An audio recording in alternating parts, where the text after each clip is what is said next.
Yo. Hey, how's it going? It's going pretty well. How about you? I'm doing all right. You cut out for a second there, but I heard you say doing all right, I think. Yeah, I'm doing all right. Nice, man. Nice. Gonna share my screen with you. What made you decide to sign up for my coaching? Why are you here? I see your little description and stuff, but why Yeah, are it's you here? vague. Sorry, I didn't mean to cut you off. You're good. Basically, me and my friends, it's mainly two other people. We play 2, 3 games a day, and it's been loss after loss. And our favorite saying is win lane, lose game. Okay. So I think we're really bad from the 10 to 20, 25-minute mark. I typically play pause 4, just they have so much more experience than me. I let them kind of do the more um, heavy hitter decision maker roles, and then I just try to back them up. I see. Are you pretty much always playing with your friends? For the most part, I lately this past month I've played a lot solo. To mixed results, my MMR is really low, so I feel like the skill gap in teammates is so wide. Yeah. Like right now, I'm 100 MMR. Dude, you should just lose 3 more so we can say we're starting you from 0. Come on, bro. Okay, I'll throw a few. I'm, I'm just kidding. Yeah, man, that's pretty low. It's funny. I had a guy who signed up with me last week, technically as a friend giving him a birthday present, but he was 500 MMR after 12 years of playing this game. And, I saw that you've only played for about 5 years, and you said there was a long break in there, so maybe it's even less than 5 years. Um, but I feel like no matter what MMR you are, with I don't want to say like the wrong mentality, but with the right concoction of the wrong mentality, we can get stuck there. Yeah, Dota's innately like a very frustrating game, and there's a lot of things our teammates will do to make our lives more frustrating. And I know from personal experience in my climb from like a 10.2 to where I am now, which is like 11.5, that every hill I've run into has been a result of how I interact with my teammates. Like I'm in a bad headspace, or my teammates have been consistently not the most pleasant for the last few days. And mhm, so a lot for me is minimizing how that happens and how I get affected by toxicity. But I also think that a lot of Dota is not just about toxicity, because I personally think that toxicity is blown a bit out of proportion mhm. for what is actually reality. I think a lot of what I'm trying to, or what I'm realizing I need to teach you guys, when I say you guys, I'm saying the people, with all due respect, that are in the trenches. Um, Mhm. that one thing you deal with more than anyone else is variance of teammates' skill level. You will get all types of shit. The fact that you have people in your bracket that have played this game for so long, I'm sure there's games where they pop off, and I'm sure there's games where they're like 0-20 out of nowhere. Like otherwise, there's just no way. Like for every game that somebody pops off, somebody has to be 0-20, because otherwise, like, how does their skill average out to that MMR? You know what I mean? Recently, we Go had ahead. a game, and our ogre McGee, who was a random, was AFK farming. Nice, nice. It was Yeah. awesome. So that's the thing, is that what I've realized when I'm talking to people is that my job when I'm dealing with toxicity is to play my game as much as I can, given the circumstance, to let my teammates' communication and pinging and all that affect my decision making as little as possible. And I'm trying to recreate what my hero wants to do, what my hero does in the game, my role in the game. Like I'm trying to recreate that to some extent every game to have maximum impact, right? For you guys, Yeah. it's a lot about how do I make sure my hero is optimized given the circumstance within the game. And Okay. so that may sound, when I say it like that, it may sound easy, but I know we all know it's not easy. But the first lesson that I need to teach everybody in your spot is every second you spend thinking about your teammates is a waste. I tell that to everybody. So we're gonna direct as much of our attention to you and what you're doing in the game as possible. And what you're doing can be relative to what they're doing, but a lot of times it should be relative to what you see in the game. Meaning, like, you see creep waves hitting towers, you see jungle camps going unfarmed. Like, you see things within the game that are a result of what your teammates are doing. But rather than assessing what your teammate is doing, we want to look at common factors because we know these things are important. So one of the most important things, like one of my guys that's in my classes, he's like 3,700 MMR, support player, and he might be one of the most efficient farming supports I've ever witnessed. His fight selection is not very good. But he's 3,700 because he knows how to fucking farm and clear creeps. He picks strong laners and he farms creeps. And he's 3,700. And I'm like, and he climbed from 2.3 to 3,700 after coming to my classes and me just refining his farming. So I try to tell, it doesn't matter what fucking role you guys are. If you understand the importance of farming, pushing creeps, defending towers, scaling into the game, no matter what role you are, this is how you get out of like the first 2,000 to 3,000 MMR. It's how you get out of it, by being consistent and doing that, because consistency and farming is what nobody in your game has. Does that make sense? So, yeah, so my favorite hero to play is Mirana, and I Okay. find as the pause 4, a lot of the times I don't have the tools to really farm like neutral camps. Yeah. So I have been trying to focus more on like pushing the lane out and like say if we go off lane, like pulling that camp down so I can, do that a little bit safer. Like I'm trying to do a lot of these things. And when it feels like we have, 2 competent people on our team, we're winning over 50% of those games. And really I probably just want to find how to overcome, when we get those 2 boneheads. Do you have a game Because in question that you had some boneheads on your team? Yeah, it's not my main hero. I was playing Snapfire here, and Okay. it actually is the one with Ogre McGee. Sure. Let me copy this. It was most recent game, so it'll work out. That's the Sure. code. Yep, I got you. You can see my screen, right? On Discord? Yes, sir. Okay. So Snapfire is a great support in the meta right now. Mirana, not so much, if we're just purely Yeah. looking at the meta. And I do believe every recommendation I'll give anybody in your bracket, like when I say your bracket in Play regards meta. to this comment, I mean if you're 3K or below. Okay. Because I think farming is all that fucking matters. I've said it a million times, and my fellow coach has given me more conviction on this. That I think the only thing that matters is your support can clear waves and jungle a little bit. So Snapfire is great. Other examples, CM, Jakiro, Veno, Hoodwink, kind of. Disruptor with Shard. Interesting. Warlock. Skywrath Mage with Shard now can do it. So none of my heroes are on your list. Yeah. I play Omni, Lich, the occasional Lina, 4, Mirana. Okay. Those are kind of my go-tos. Gotcha. So before I like tell you what heroes to pick or change anything about what you're doing, I need to see what you're doing first. So let's go ahead and load this in. I was just theory crafting what I'm telling you as a general sense, and then we're gonna watch your game kind of under this lens. Okay. So. And I have no problem switching. Yeah. Okay, that's good to know. Support 101. This is never a thing. Buying a Bassi in your starting items.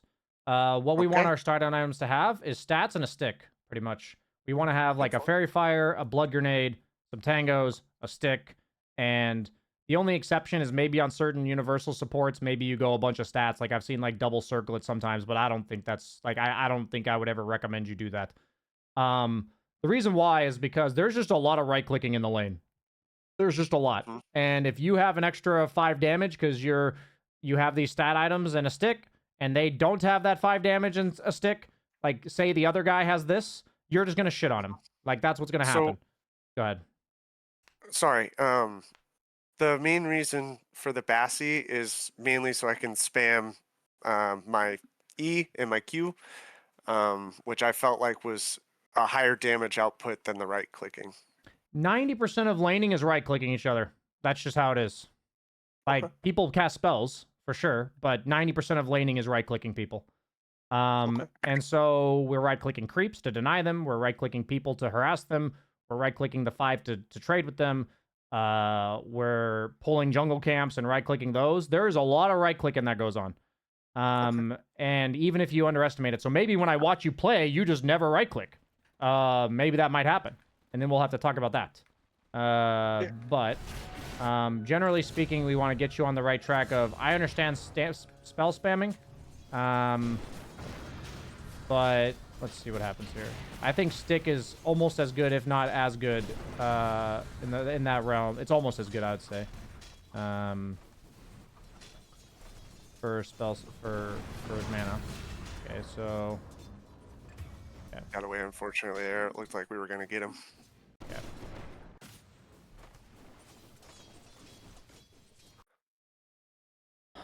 According to me, do you know what wins lanes? This is a leading question, and I don't like leading questions generally. But what would you define? I'll ask a better question. How would you define how you win a lane? Harass. Harass. And then I know you're probably getting to like position of the creeps. Like we Okay. want him closer to our tower, so I should be pulling here. Okay. It was another one where that's another thing I've been trying to do more lately, but it felt like our harass was so good and they're already in the place they think is the safest and we're killing them. So I kind of just let it get away. I see. If you're killing them here, you'll fucking shit on them up here. Yeah, that's true. So it's only better. Whatever you're doing here is only better back here, period. So I think the entire lane is about who controls these camps over here. That's the entire fucking lane. Like, meaning, if I have the permission to go pull at 115, like, a support in my MMR will never let you do that.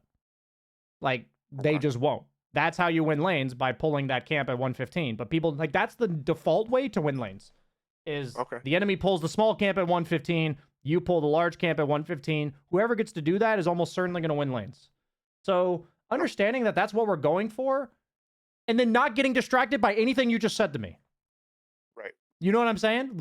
We need to recreate that and battle for that every single game. Like, what happens over here is, like, if this guy blocks this camp, like, it's not there, and you let this camp through for some reason because maybe you got first blooded and he dewarded you ahead of time, like something that actually happens, suddenly we're going to need to learn to adjust to that. But that's the situation both the 5 and the 4 are trying to create. Like, that is what we're trying to create. So if we know it, which you seem to, that's the interesting part to me when I'm talking to people that have played Dota for a decent amount of time and they clearly think about the game. Like, I can tell you think about the game. How much you guys know and you just don't do it.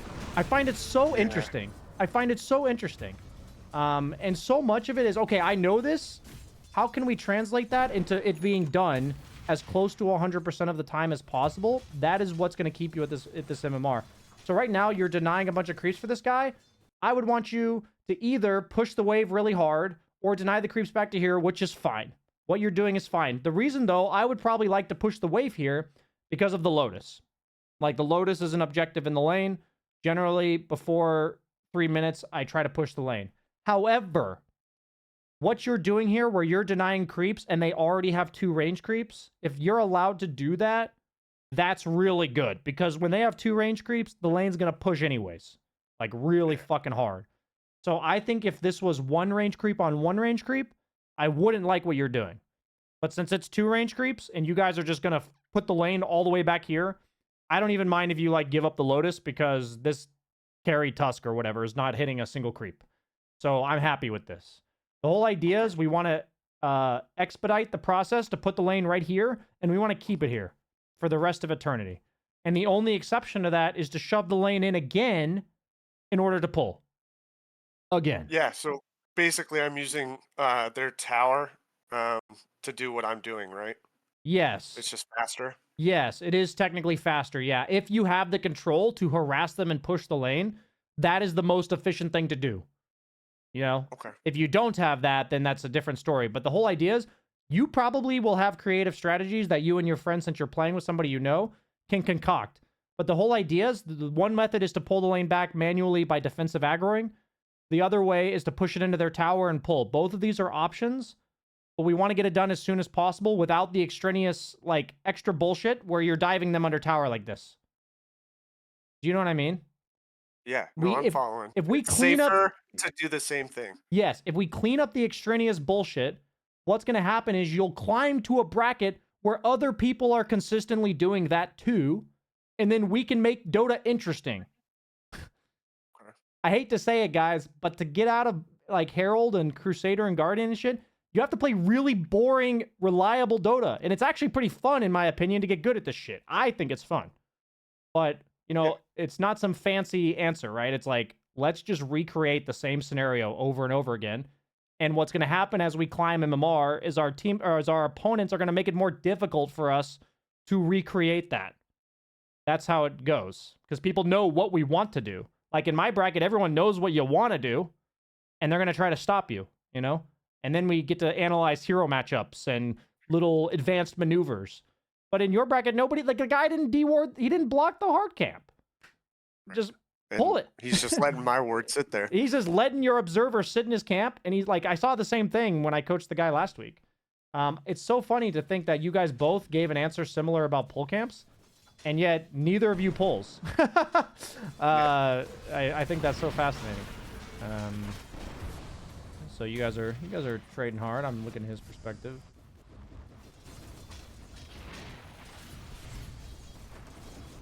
Okay. Okay, so you go Tranquils. I don't even like, if you want to stick to your Bassi, man, I don't even hate it. If you want to try doing what I'm telling you to do and it works for you to go Bassi, it's fine. You know what I mean? I think it's much more important that we focus on the fundamentals of the lane that I just talked about. I do think it's weird to have bought a salve when you have Tranquils. It's not for me. Oh. I don't think buying salves for teammates is a thing anymore. You can buy in some tangos if you want. Salves only work half on teammates. Oh, okay. Yeah, they nerfed that maybe while you weren't playing. Yeah. Yeah, because we missed like 2023 to just a few months ago. Yeah, it was somewhere in there that they made it so salves only work half on teammates. Okay. So I'm not going to talk about the lane too much more. I could tell you and your friend seem to have some synergy. I do think you'll have stick in 99% of games. I would like to see at least a stick as an adjustment for your item build. People are also using blood grenades a lot. It's literally like an extra spell. Yeah. It's like 125 damage and a slow. I can't tell you in my bracket how often I die to a blood grenade. Like in a situation where I would not have died if they did not blood grenade me. Like we would have got that Skywrath in that. Yeah, that probably. First fight. Yeah, probably. Yeah. So so what we want to do is that the stats and the stick mean that we're assuming we're going to trade with people, and maybe over time what happened was you weren't trading with people because they were just losing to you, and you said you win lane, lose game. So maybe your lanes are already going pretty well, but like I'd say about 80% of the time it looks like this, where we're getting more kills on them and they're missing out on a lot of farm. I see. I gotcha. I believe you. I would love to see the way you guys win lane is not kills, but by pulls. Because that is easily replicable, and what's going to happen is you'll eventually get to a bracket where people will stop you, and you actually have to kill them to get those things. And what happens is, I can teach you that you're supposed to kill people in lane when they don't let you farm and they don't let you pull. But if they're letting you farm and letting you pull, you don't need to kill them. Do you know what I mean? Yeah. So, like they're already letting us do everything we need to do, and they're missing out on farm. So exactly. Screw them. Exactly. So what happens is I hear a lot of people getting so fixated on kills, but if you understand what the kills are even for in the first place, you'll get an actual much better understanding of when a high MMR player would say that was worth it. That was a good kill. Because it's like, oh, previously we could not take this tower, but then we killed the guy and got the tower. Previously, that Skywrath mage kept stopping me from pulling hard camp, and then Pango came over and killed him, and now we get to pull. And it's like, we're getting a much clearer idea of why we're killing people. That's actually such an important part of Dota, and it only happens if you do the thing you're supposed to do first. And then when people get in the way, you kill them. So I almost think it could be baiting you guys that people in your bracket probably run at you too much, and just kind of feed a lot. Like, so for me, it's like pulling the big camp as often as possible. I would then have to see what your lane looks like after that. Like, what do you guys do when you pull the big camp? What is your, like, I would have to see how you manage that. I would want to see you at the Wisdom Shrine at 7 minutes every game.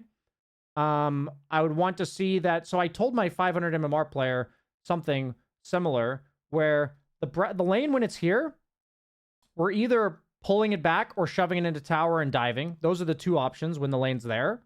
When the lane's back here, we're either killing them or I'm stacking. Okay. Those are the two options, because one of them plays for efficiency, giving my offlaner solo XP, and we're getting stacks, which is like double efficiency. Or the other one is, oh, we're really strong and we can kill them when we're this far up. And that's just to get, like, what I'm saying is if I watch you guys play, I would want to see that the lanes right here, you're either consciously going on them right there or you're stacking. One or the other. And as long, I don't care if the one you're doing is technically not right. Do you know what I mean? Okay. I care that I care that you know the optimal play and you're doing one of the two. That's what I care about. And if you consistently recreate that, what would happen is after 1,000 games, naturally, you will have a very good sense of which one is better win. You know what I mean? Very good sense. So that's what we want to do in terms of creating consistency here. I need to go ahead. Oh, sorry. No, you're go ahead. First, I need to move the game to where it should be, yes. and then relearn what I've kind of our synergy at this point. So we're just gonna shift it back and then kind of start over from there. Yes, you're gonna reset, and what's gonna happen is once you get this stuff down, you guys, I would assume people in your type of situation where you already have pretty good synergy with your friend and you guys already have like pretty decent spell casting, you've done the harder part. So at some point you'll get this down and then you'll kind of cruise through like a 500 MMR block because that's the part you're supposed to learn how to cast spells. Do you know what I mean? So I know it's in theory for a lot of people when they're learning Dota, it's like the first thing they do need to do is learn how to, like, what spells their hero has and shit. Like they do need to learn this very basic stuff. But like I can assume that every player who's played this game for a few years knows the heroes they're playing to some degree. You know, like they have a strong understanding of the spells that their hero has. So what's keeping you guys here is not related to spells. The only person I would talk to about spells is somebody who told me they loaded up Dota this year and they're trying to get better. You know, like first time they've ever played. And I'd be like, okay, let's talk about some spells. You know? Yeah. But in your case or a lot of Dota players' case, because majority of people I've coached are not in that realm of new. They're usually a few years at least. We don't want to talk about spells too much. I need to open my door real quick. It's really hot in here. You're good. Zena, chill out. It's okay. Man, it's crazy that it's hot in here when it's fucking winter. Oh, this heater is actually really warm. I'll have to talk to my girlfriend about that later. Okay. So, any questions about anything I've just said? No. It seems pretty simple. Things I know that I should be doing that I'm kind of not. So pull the lane as often as possible, keep it under the tower, and then if I have it under the tower, we're either killing them or I'm going to stack. Perfect. Nailed it. That's the laning stage. That'll be nice, smooth, and consistent, hopefully, over time. Okay. That was bad. Cookie. I saw my team there. Thought if I got a stun, we could get a little advantage. And then I've got a nice... Okay. Myself. There's one thing we're not going to talk about at all in this. And do you know what that is?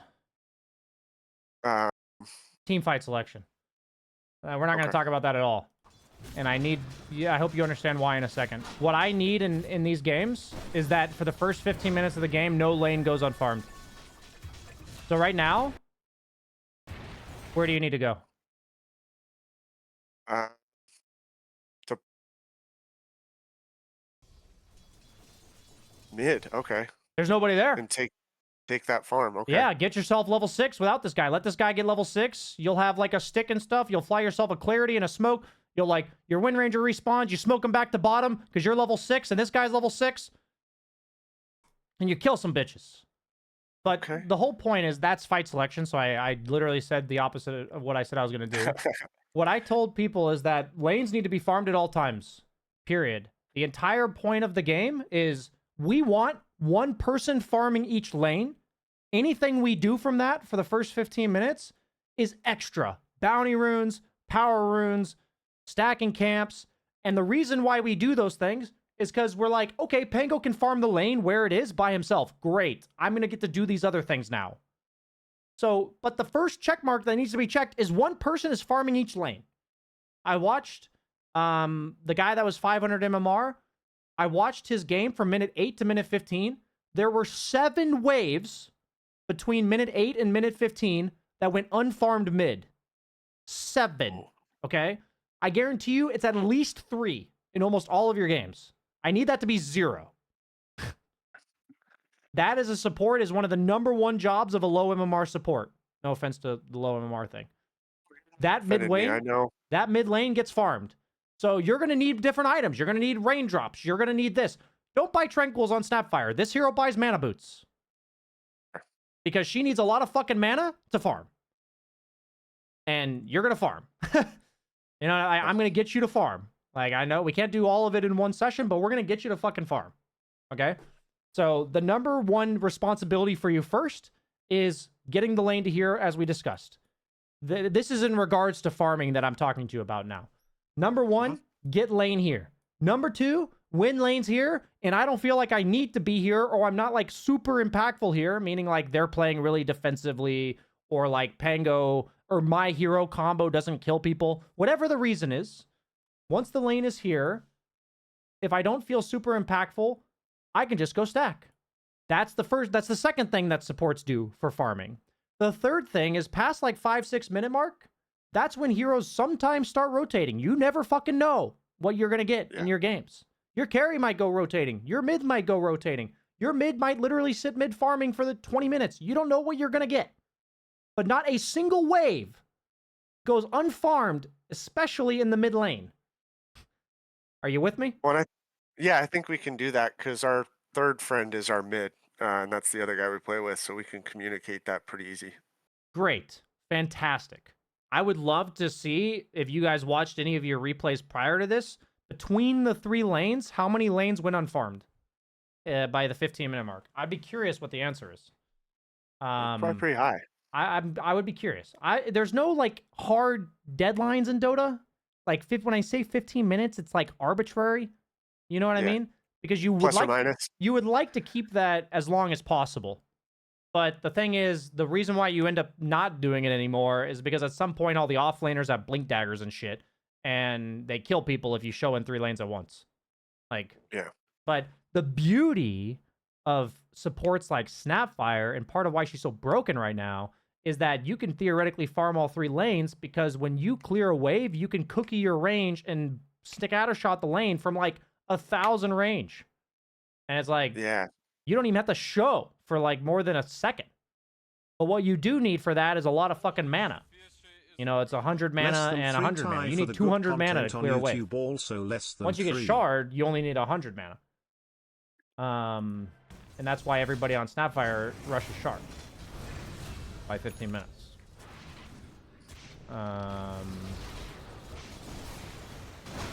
So what I need to never see in your games again?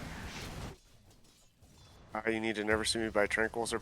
No, I'm looking at the mid lane. Oh. Mid lane going unfarmed. Yeah.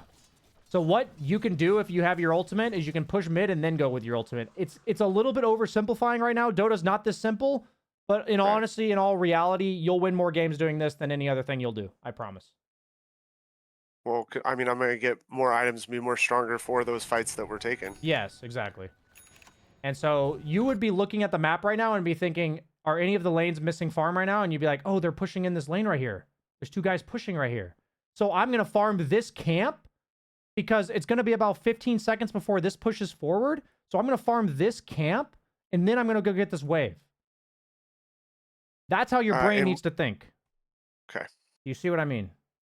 Yeah. Because we're anticipating where all that's going to be, so I can get extra gold and experience from that camp close by, and then I'm right there if I need to be there. Fantastic. And then what happens is that lines up with this. You clear this camp, you clear this wave that's coming in, and then you either smoke yourself or TP top with your ult, you know?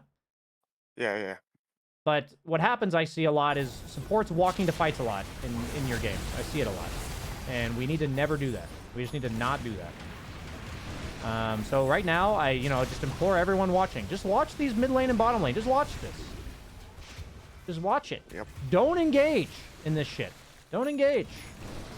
I've had to tell people who are 3K MMR, guys, stop hitting fucking tier 2 towers.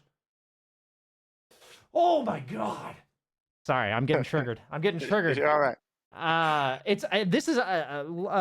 actually, I mean, it's been a bit delayed because of just IRL logistics stuff, but I'm officially planning to start it this week.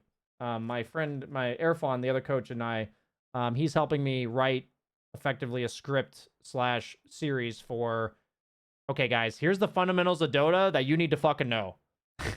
and it's all meant to be a compilation that tells you to hit fucking creeps. Like, it's going to be like 10 videos of understanding that says, hit fucking creeps. Everything you do in the game, kill heroes, kill towers, it's to hit fucking creeps. And if I ask you, killing this tower, how does that help you hit creeps? And if the answer's it doesn't, then you don't kill the tower. Do you see what I mean? Yeah. So, when you guys kill heroes, that's fantastic that you guys killed heroes, and yeah, tier 1 towers are a bit different. Now, somebody on your team should TP bottom, somebody on your team should walk mid, and the other guy should go over here in jungle. That's what needs to happen right now. Because that's the maximum amount of creeps that the 3 of you can hit. You see what I mean? Yeah. And the most important thing, I told the other guy, because he said, my teammates are never going to do that. I said, well, you need to not do that. Like, you need to be one of those 3 spots. You need to either TP bottom, or you can't because you TP top. You need to walk mid, or you need to go back and farm that big camp. One or the other. You know, or one of the 3. The point is, when we get kills, when we kill towers, it's to get more creeps. This tower here opens up these camps to potentially farm them. This tower doesn't actually make these camps any safer for you. So this tower does literally nothing in regards to creeps. What I never want to see, guys, is this and this. Free farm going and away. This. That's all you, baby. That's how you get out of these games, bro. It's all you. Like, you're an amazing support to deal with this. You're an amazing support. So I want to see mana boots. I want to see a shard as close to 15 minutes as possible. Ideally, you have it right at the 15-minute mark. I want to see... I want your score of your 3's success of how many creep waves go unfarmed by 15 minutes. That is your guys' gauge for success. Any smokes and shit that happen are smoking 1 or 2 of you to another guy that's farming creeps. Like, you clear mid-wave and then you smoke to the guy down here, you know? Or you literally clear a wave and then you smoke. Because you're like, oh, we took care of this lane, let's go smoke. And there's no other lane to take care of right now. Do you know what I mean? That's the mantra for when you smoke. And first off, I don't even think I've seen you buy a smoke. But maybe you did. So I don't want to... Not this game, I don't think.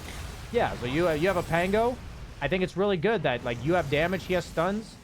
You guys should definitely have the playmaking potential. So I think if we can get you first doing the creep waves, that's number 1 priority. And then what happens is, when you guys get a good gauge of, we feel confident that, like, almost all of the creep waves are getting farmed in the first 15 minutes, then you can, after that, you can implement, hey, BSJ told me that the best time to smoke is right after we clear a wave together, and we think that the opponent is going to go clear a wave, or we know that they're probably in a jungle somewhere. But we have that information because we pushed this wave in. You know? Okay. So that's going to be your mantra for smoking. Like I said, first step, that's your score. You know, you're going for golf here. You're going for golf scores. We want as low as possible with how many creep waves go unfarmed by 15 minutes. That can even extend to 20, to be honest with you. Some games. Especially, the only reason, remember, that the amount of people showing goes down is because of gank threat. That's the only reason it goes down. So if you guys have heroes like Snapfire and Pango that can just clear a wave from super long range or really fast, then you can probably show on lanes longer into the game. Because Pango will just swashbuckle shield crash, you'll just cookie scatter blast, and then you can go do some other stuff, you know?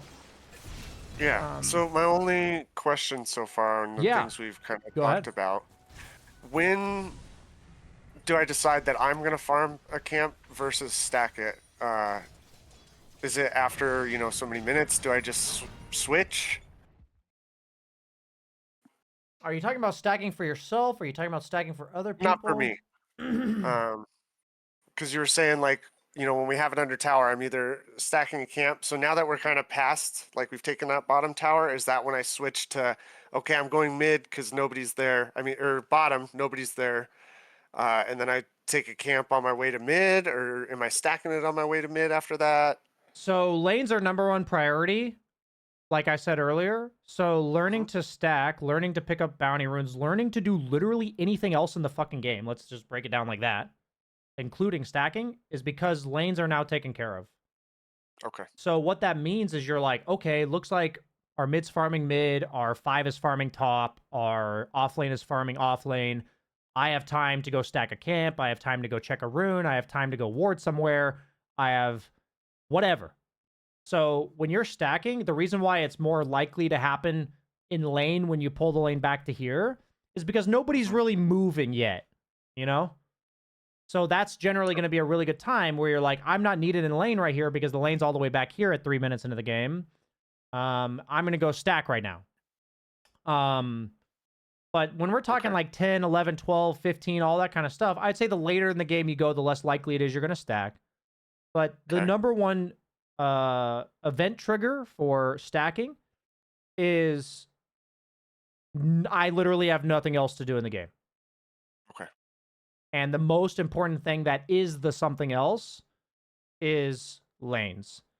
Now, so right now, good. Where the game's paused, I should be TPing to bottom as soon as I can to take that farm. Yes, you should, yeah. But the idea is that the problem now is when you stay with your team for too long, you end up having your ultimate and then you TP away from your team, which feels really bad. So what we want to do is use our ultimate like this, win a fight or whatever. Like this fight happens, great. And then during the time that we now have lowish resources and no ultimate, I want you to TP mid right now, blast this out, like ward sentry right here, and then go blast this out. And then by like 70 seconds from now, your TP's up again and you're ready to join your team if you can. It's really important to go away from your team as soon as possible after you've cast spells, because then you don't want to end up with lanes to fix, because you didn't do that. You don't want to end up with lanes to fix now that your ultimate's up again. And we wasted a lot of time together not getting XP when we got all those kills. Yes, right? you did not capitalize on those kills at all. Right. The real benefit of killing people is the extra 500 gold of CS that everyone's getting on your team. Like, the kill goes from 350 gold for killing the hero to 850 gold. Do you see what I mean? That's like, that's the big difference. So what happens when you don't do that is this. And then somebody on your team's like, I guess we have to go down there. And then what happens is nobody wants to leave because you feel bad leaving your teammates here. And then you just get in this everlasting loop of not farming. Yep. So the most important part is right after you cast your spells. It's very good on... Snap's a great hero to practice this on. I think she should be your number one to practice this on, because she has a long cooldown ultimate that she doesn't really want to fight outside of, and she has great spells for clearing waves. Never buy Dragonlance again. Yes, sir. Buy Shard, and then items that keep you alive. So it can be Ether Lens for positioning, it can be Solar Crest, it can be Glimmer Capes, Force Stabs. You can go Blink Ags in some games if you feel like you need to have that sick late game save against like Legion Duel or something, you know. But the idea is that your entire role in this game is to clear waves survivably. You need to have enough mana to do that, and you need to not feed while you're doing that. Am I taking the right facet on her? Is that the long shot? Yeah, that's the correct one, yeah. Okay. Yeah, that's the correct one. But the most important thing about this, because there might be a patch that comes out, is that, you know, I will be making meta updates and stuff like this. I will be telling you guys this concept of what supports are doing, it's broken no matter what patch it is. There's just going to be certain heroes that do it better. Like, part of why Hoodwink became meta again was because people realized, wow, if I just go shard at 15 minutes, like, this hero nukes waves from trees. Like, you can't gank this hero. She's a support that just clears waves from 1,000 range. And then people were like, wait, Snapfire just clears waves from 1,000 range. Like, what? Like, that's really annoying. Wait, Viper? Suddenly a meta hero? Why? Because he can clear waves from 1,000 range. It's like, the idea of clearing creep waves with 1 or 2 spells on a low cooldown from 1,000 range is absurd. Like, if you think about how I'm telling you what's important in Dota, like, that's absurd, right? Any hero Right, that because can do that.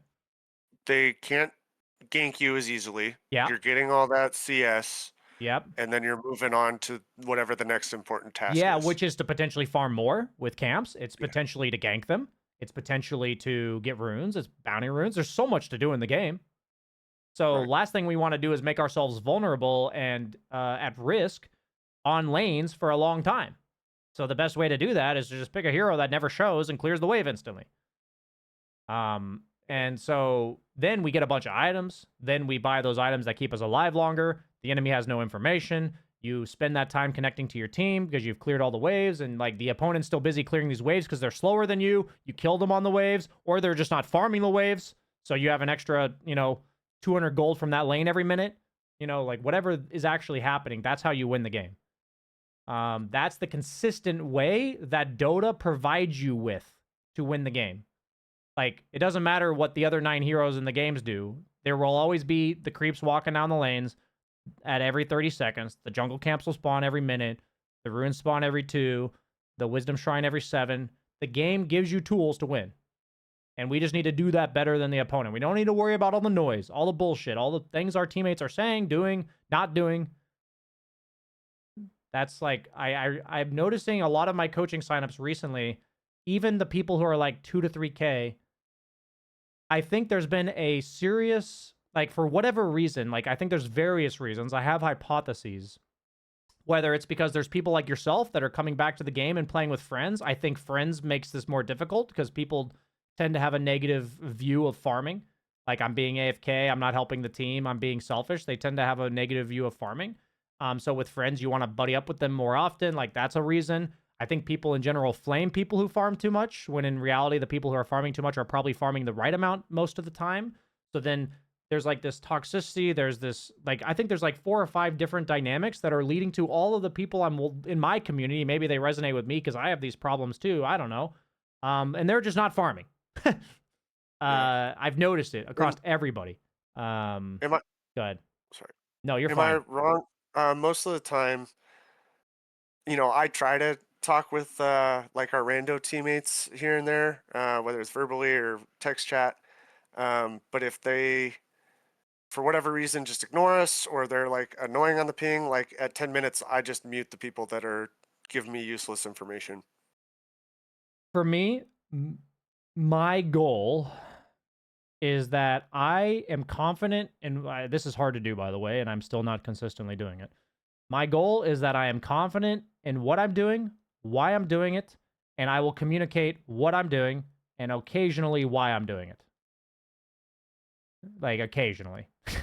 Meaning, like, it's sometimes hard to articulate. A lot of the times it's hard to articulate why.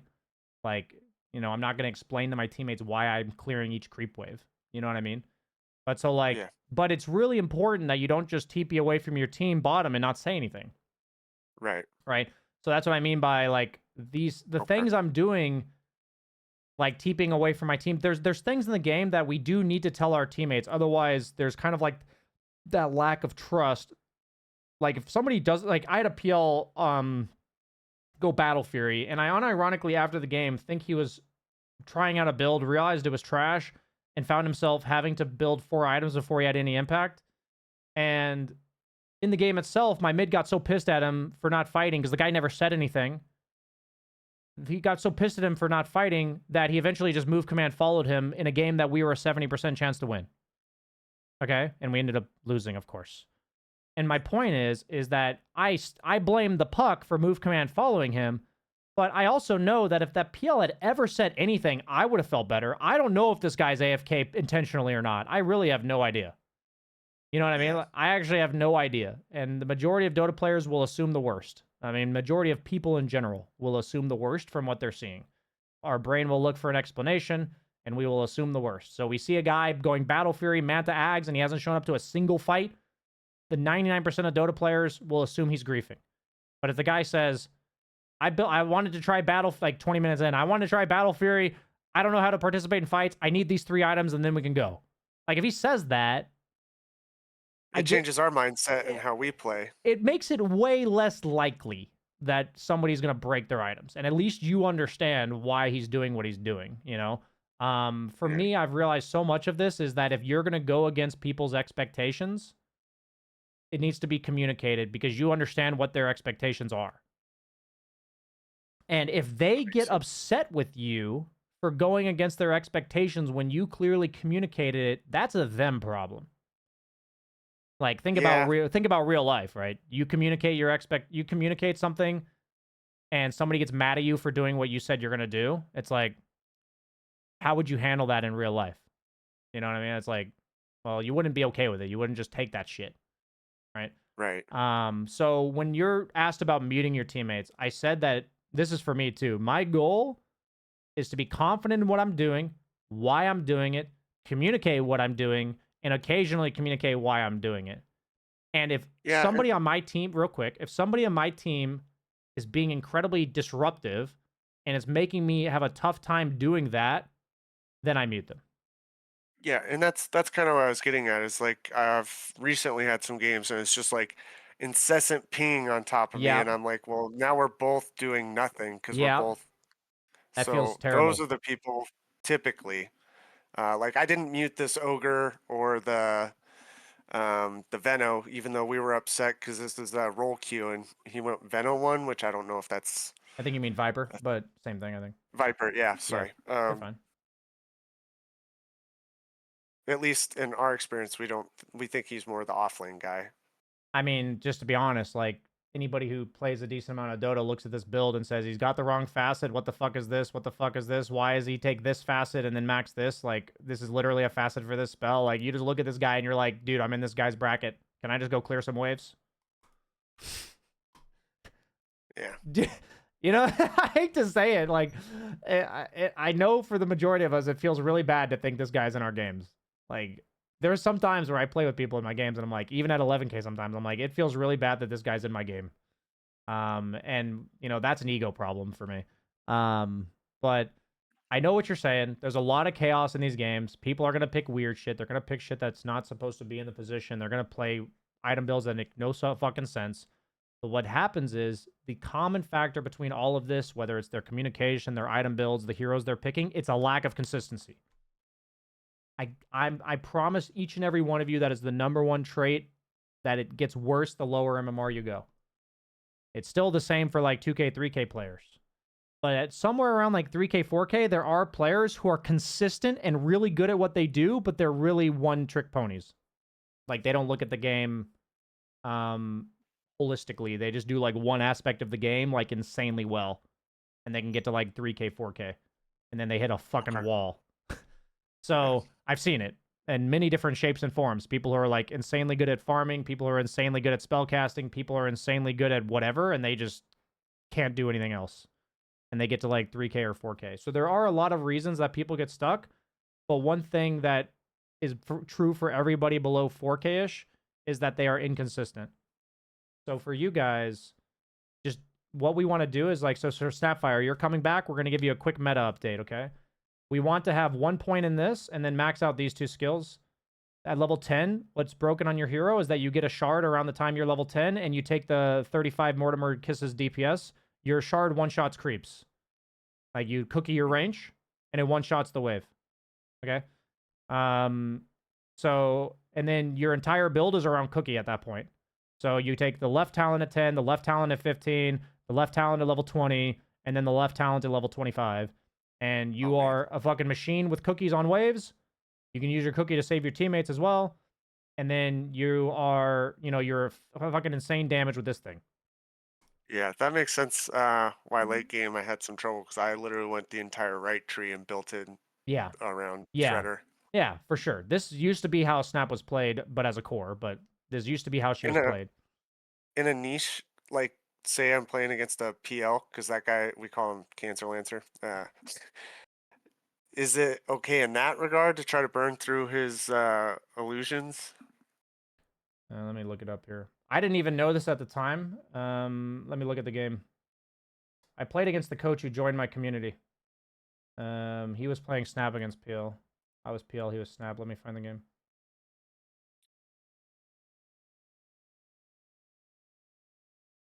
Yeah, right here. This guy fucking destroyed me. Do I have this game saved? No, I don't. All I'll say is this. He had Octarine Core with these spellcasting items. I literally, like, fucking died to this guy solo at minute 35 or something. Actually, it's like minute 50, I think I died to him solo. Where it doesn't show damage or something? For some reason, it's not showing any of the numbers. But my point is that I fucking died to spellcasting Snap because it's a ton of AoE with the... Like, look at how late this game went. But this guy literally fucking murdered me on Snapfire. So I don't think you need to... If you're thinking to deal with PL with, like, Lil Shredder Maelstrom, you need to deal with PL by having a bunch of cookies and, like, spellcasting items that play around your ultimate. And then your ultimate level 25 is how you deal with this hero. And since you're in your bracket, you probably will have a lot of games randomly go late. For reasons that are not in your control. And so that's how you build against PL, for instance. I think right now, objectively speaking, that build is way better than anything you'll do with Little Shredder. That Little Shredder build was super broken like a year and a half ago, and they nerfed the shit out of it. And every buff they've given Snapfire has been to this build that I'm telling you. So there are a lot of exceptions in Dota. But I think on Snapfire, there is, like, we have been in this meta for long enough. It's very clear what makes her good. Okay. So I would stick to it for now. But when a new patch comes out and you want to try to recreate this formula of clearing waves, getting items and scaling, feel free to experiment with new things. Absolutely. Just, I think if you can learn this formula and why it's good, you can get better at recreating it yourself and go from there. Does that make sense? Yeah, that makes sense. Man, we are at about the time, so do you have any final questions or thoughts that went unanswered or things that can help you moving forward out of here? I know I kind of cut you off when you were giving me some good 4 and 5s. So I'll start spamming Snap more out of my current list. I'm slightly comfortable with Hoodwink, so I'm okay with that being a second option. What would you say are some, like, a third option I can add in there? I don't hate Mirana. Like, if you want to play a hero you really like playing, Mirana's fine. She's not, like, meta, but I know the patch is coming soon anyways. And she clears waves decent. She doesn't do it the same way Snap does from super long range, but... Leap gets you out? Yeah, Leap gets you out. You can walk up to the wave and Starstorm, usually leap away. There's, like, certain matchups that are bad for you, but a lot of the matchups aren't that bad. You can get a decent amount of scaling on her. You can play to pull the lane back and then stack the big camp and the triangle while arrowing it for some XP. So, like, you can play for efficiency on Mirana. I think she's a pretty good efficiency support if played properly. So if you want to just stick with a comfort hero, I think that's fine for you. And then lastly, since we're on the topic of Mirana, what would you say would be your build at pause 4? Just overall build, and obviously every now and then, you make changes. I mean, based on how I've games always go. thought the most impactful Mirana is to go items that give you mana and keep you alive on the map. So, like, strongly considering, like, mana boots into Greaves. Items like Solar Crest, potentially. Like, a lot of buff up items for my teammates. Your kind of utility that way. The other option, if you want to go, like, Giga Chad, is to go mana boots, Ags, into, stuff like that. She's not really meta right now, so I don't think there's, like, some super optimal build that makes her good. But Yeah. I think as long as you're under the impression that I'm supposed to buy items, I'm supposed to clear waves, I'm supposed to scale, I'm supposed to buy items that keep me alive first and foremost and potentially help the team in the process. As long as you follow that formula, I actually would encourage you to have some creativity on the hero that is not meta and a comfort zone hero for you. Like, you like Halberd on her? Halberd is just a really, really bad item right now. So just don't buy that item. Yeah. Copy. All right, cool. I think your best options are Drums, Solar Crest, Spirit Vessel, Ags. I'd say those are the most reasonable. Maybe Yule Scepter or Atos to set up for kills. I'd say those are, like, the only reasonable mid-tier items I would buy on that hero. Is it her Starstorm facet is the better one? Yeah, the Starstorm facet's the one people take, yeah. Okay. Sweet, man. Any final questions? No, I think I got a lot to digest, and if I add more to it, I'll forget some of the other stuff. Yeah, for sure. But I think this was very helpful, and I'm going to put into practice what we talked about, and you'll probably hear from me again. Awesome, man. Even if you don't sign up again, I'd love to hear if there's progress in a few months or something with your friends. I'd love to hear it. So don't All be right. shy. Have a good one, man. Perfect. You too. Yeah. Okay.